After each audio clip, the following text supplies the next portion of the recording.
नमस्कार। चलिए आज सीधे मुद्दे पर आते हैं और ओमनीटेक इंजीनियरिंग के बिल्कुल नए आईपीओ की हर एक डिटेल को समझते हैं। तो देखें, किसी भी निवेशक के मन में सबसे बड़ा सवाल यही होता है ना, कि ये नया इंजीनियरिंग आईपीओ क्या ये एक सुनहरा मौका है या फिर इसकी कीमत कुछ ज़्यादा ही रखी गई है। चलिए मिलकर इसका पता लगाते हैं। इस सवाल का जवाब ढूंढने के लिए हम पहले जानेंगे कि ओमनीटेक है क्या। फिर आईपीओ के नंबर्स पर नजर डालेंगे, कंपनी के फाइनेंशियल्स को उसके कॉम्पिटिटर से कंपेयर करेंगे, इसकी ताकत और कमजोरियों को परखेंगे और आखिर में पहुंचेंगे फाइनल वर्डिक्ट पर। तो शुरू करते हैं पहले कदम से। आखिर ये ओमनीटेक इंजीनियरिंग कंपनी है क्या और करती क्या है? अच्छा, तो आसान भाषा में कहें तो ओमनीटेक एक हाईटेक मैन्युफैक्चरिंग और इंजीनियरिंग सॉल्यूशन कंपनी है। इसके दो मेन काम हैं। एक तो बहुत ही सटीक मतलब प्रिसाइज इंजीनियरिंग पार्ट्स बनाना, और दूसरा इंडस्ट्रीज के लिए पूरे के पूरे ऑटोमेशन सिस्टम्स को डिजाइन करके देना। और देखिए कि ये किन किन इंडस्ट्रीज में काम करते हैं। Automotive, aerospace, pharma, food processing, list काफ़ी लंबी है। इससे एक बात तो साफ है, कंपनी किसी एक सेक्टर पर डिपेंडेंट नहीं है, जो कि इसके बिजनेस मॉडल के लिए एक मजबूत पॉइंट है। चलिए अब आते हैं उस हिस्से पर जिसका सबको इंतजार रहता है, आईपीओ के नंबर्स। तो ये हैं इस डील की कुछ खास बातें।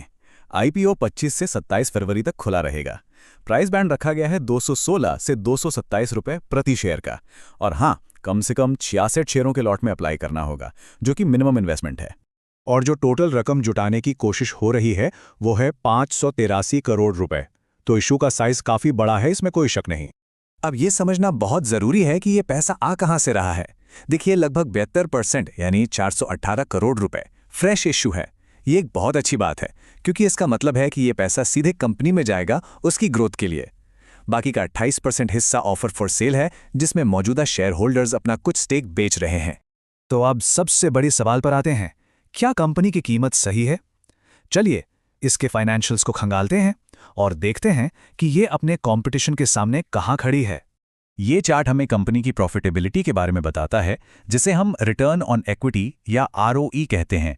मार्च 2024 में ये लगभग 24% था, जो एक साल बाद घटकर 21.5% के आसपास आ गया। तो हाँ, थोड़ी गिरावट तो है, लेकिन फिर भी ये एक बहुत सॉलिड रिटर्न माना जाता है। अब जरा इसके पीई रेशियो पर गौर कीजिए, जो एक तरह से कंपनी के मुनाफे का प्राइस टैग होता है। ओमनीटेक का पीई है लगभग 50.53। ये साफ साफ इशारा कर रहा है कि वैल्यूएशन प्रीमियम पर है। मतलब कंपनी बाजार से अपने लिए एक ऊंची कीमत मांग रही है। और जब हम इसकी तुलना इंडस्ट्री के दूसरे खिलाड़ियों से करते हैं तो एक मिलीजुली तस्वीर सामने आती है। एक तरफ तो इसकी प्रॉफिटेबिलिटी मजबूत है, जो दिखाता है कि ये अपने कैपिटल का अच्छा इस्तेमाल कर रही है, लेकिन दूसरी तरफ इसका वैल्यूएशन यानी कि वो पीई रेशो इसके कई कॉम्पिटिटर्स से काफी ज्यादा है। ठीक है, तो पूरी पिक्चर समझने के लिए अब सिक्के के दोनों पहलुओं पर नजर डालनी होगी। कंपनी की ताकतें क्या हैं और इसके सामने सबसे बड़े जोखिम कौन से हैं। ओमनीटेक के पक्ष में कुछ बहुत मजबूत पॉइंट्स हैं। बड़े बड़े कस्टमर्स के साथ इनके गहरे रिश्ते हैं, जो लगातार बिजनेस का भरोसा देते हैं। 22 देशों में इनकी मौजूदगी है, मतलब इनका ग्लोबल फुटप्रिंट काफी बड़ा है। और इनका मैन्युफैक्चरिंग इंफ्रास्ट्रक्चर भी ऐसा है जिसे भविष्य में आसानी से बढ़ाया जा सकता है। लेकिन कुछ चेतावनियों पर ध्यान देना भी उतना ही जरूरी है।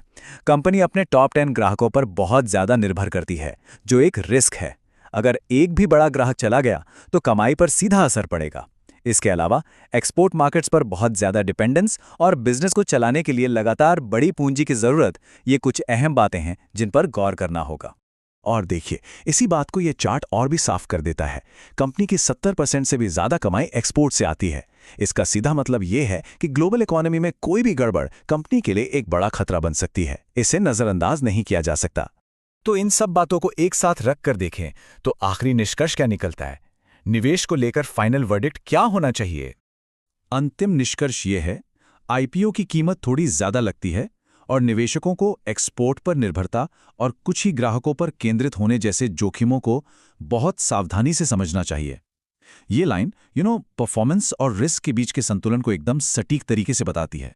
तो आखिर में सब कुछ इसी एक सवाल पर आकर टिक जाता है, क्या हाई प्रिसिजन इंजीनियरिंग जैसी स्पेशलिटी एक हाई प्रीमियम कीमत को जस्टिफाई करती है? ये वो सवाल है जिसका जवाब हर निवेशक को इस आईपीओ में पैसा लगाने से पहले खुद से पूछना होगा। हमारे साथ जुड़ने के लिए धन्यवाद। अगर आपको ऐसी रियल मार्केट नॉलेज चाहिए